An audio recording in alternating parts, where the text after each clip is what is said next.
বিপদে পড়লেই কয় আল্লাহ কি আমারে ছাড়া আর কাউকে চোখে দেখে নাই? এটা কি চারটিখানি ছোট কথা নাকি? অনেক বড় কথা। গরিব বলে আল্লাহ আমাকে কি দিছে, রিক্সাওয়ালা বলে আল্লাহ আমাকে কি দিছে। ও দেখে না, ও যে দেহটা দিয়ে রিক্সা চালায়, আর দেহটার ভিতরে যে শক্তিটা দিছে রিক্সা চালানোর মতো। এখন তো অটো রিক্সা চলে আসছে, এর আগে তো অটো ছিল না।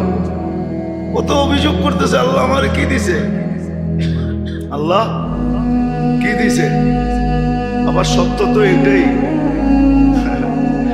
সত্য তো এটাই। বিল্ডিং লোড উঠাইতেও তো হবে, ঠিক না?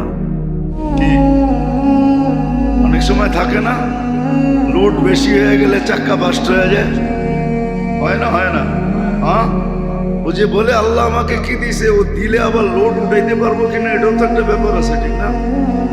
হ্যাঁ, কি মনে হয় বুঝাইতে পারি না। ওরে যদি 100 কোটি টাকা দিয়া দেয় তো ও লোড উঠাইতে পারবে? ও তো টাকার বারে বেইমান হয়ে যাবে। কত মানুষই তো বেইমান হয়ে গেছে, টাকা ছিল না তো আল্লাহ আল্লাহ করছে, সম্পদ মিলতে দেরি, আল্লাহকে বলতে দেরি করে নেয়।